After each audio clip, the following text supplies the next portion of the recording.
Rekan-rekan yang berbahagia, pernahkah kita berada di suatu kondisi di mana kita ingin sekali melakukan hal-hal yang terbaik terhadap orang yang kita cintai, terhadap orang yang kita sayangi, sehingga seringkali kita perlu untuk mengorbankan kebahagiaan yang kita miliki. Nah, pada momen ini atau dalam video ini saya akan membahas bagaimana seharusnya kita menanggapi hal-hal tersebut. Tetapi sebelum itu kita simak setelah yang satu ini.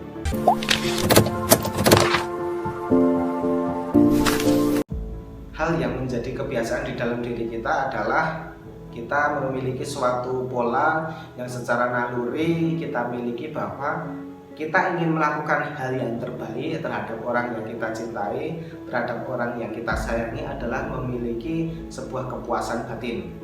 Maka ketika kita melakukan hal-hal itu dan membuat orang lain senang, maka seringkali diri kita ini merasa jauh lebih berguna. Tetapi ada suatu ketika yang justru ini akan menjadi persoalan yang perlu kita pecahkan secara bersama-sama, yaitu adalah ketika kita berupaya keras untuk membahagiakan orang lain, tetapi kita mengorbankan apa yang kita miliki atau mengorbankan setiap jengkal kebahagiaan yang kita miliki. Inilah yang akan menjadi sebuah permasalahan. Maka yang perlu kita lakukan adalah, apabila kita ingin memberikan kebahagiaan bagi orang lain, seharusnya kita memberikan satu hal yang utama atau prioritas kebahagiaan itu kepada diri kita sendiri terlebih dahulu.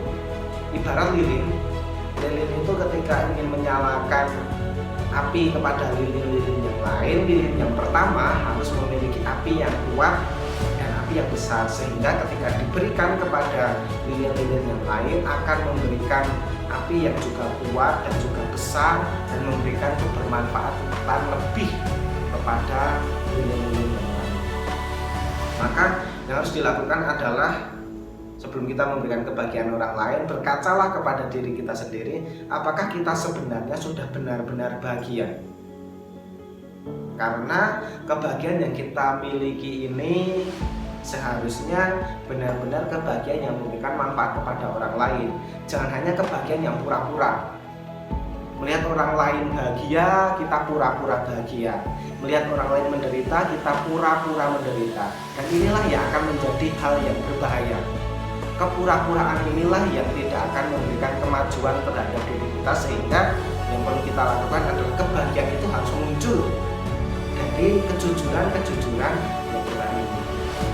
Atau ada satu hal yang perlu kita miliki adalah alternatif yang lain sebelum kita merasakan kebahagiaan yang sesungguhnya. Yang kedua adalah mengurangi penderitaan yang orang lain miliki. Maka seringkali ketika kita melihat orang lain yang menderita, kita memiliki rasa empati, kita memiliki rasa kepedulian untuk meringankan penderitaan mereka. Maka untuk memunculkan kebahagiaan di dalam diri kita, kita bisa memberikan bantuan terhadap orang lain agar penderitaan orang lain itu berkurang. Ketika penderitaan orang lain itu berkurang, dan mereka tentu secara nyata ketika penderitaan itu berkurang, kebahagiaan yang akan meningkat atau muncul. Dan kebahagiaan yang mereka rasakan itu justru akan memberikan hal-hal yang positif, energi yang positif terhadap diri kita, sehingga kita pun menjadi pribadi yang bahagia.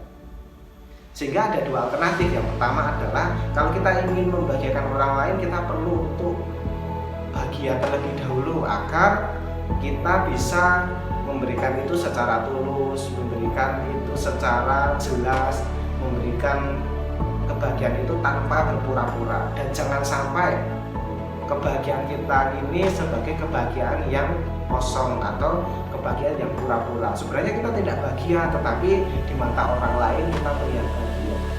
Maka yang harus dilakukan adalah mengkondisikan diri kita setiap saat, setiap waktu untuk melatih kebahagiaan itu. Karena kebahagiaan itu tidak bisa kita cari. Kebahagiaan itu bisa kita ciptakan sendiri.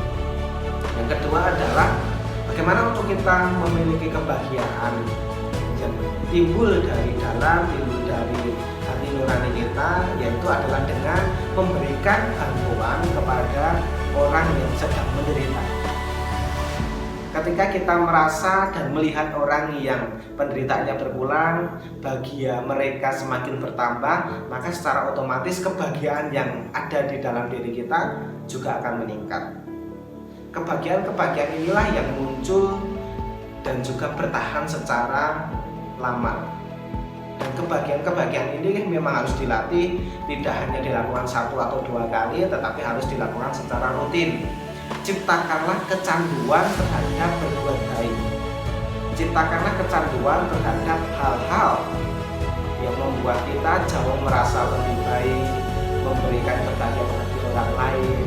Maka ketika kita memiliki hal tersebut, ketika kita merasakan, oh ini bahagia ya, kita akan mengulangi bahagia-bahagia yang selanjutnya. Bukan justru ketika kita merasakan bahagia, kita hanya berhenti pada satu momen itu saja. Bahagia sekarang saja, besok-besok kita pikirkan lagi atau kita pikirkan di hari-hari yang lain. Tetapi kebahagiaan itu munculkanlah sebagai hal yang membuat kita candu. Kalau kita tidak berbuat hari ini, akan ada sesuatu yang kurang. Nah, inilah yang membuat kita menjadi pribadi yang memiliki ketergantungan terhadap kebaikan-kebahagiaan yang kita ciptakan. Artinya kalau kita melakukan hal yang baik, kita akan merasa senang, akan merasakan bahagia. Kalau tidak melakukan perbuatan baik, akan ada rasa kurang. Dan ketika hal-hal ini dilakukan menjadi sebuah habit, menjadi sebuah kebiasaan yang dilakukan selama berhari-hari, berminggu-minggu, berbulan-bulan, bahkan bertahun-tahun, sampai kita meninggal nanti, ini akan menjadi karakter kita, karakter yang baik, yang membawa kita pada kebahagiaan yang sejati, bukan kebahagiaan yang hanya omong kosong dan kebahagiaan yang pura-pura saja. Demikian sedikit sharing yang bisa saya bagikan, semoga bisa memberikan manfaat, dan silahkan share video ini kepada teman-teman, kepada rekan-rekan, kepada keluarga, agar yang lain pun bisa mendapatkan manfaat dari apa yang kita ketahui sekarang ini. Sekian, dan semoga kita selalu menjadi pribadi yang lebih baik. Terima kasih.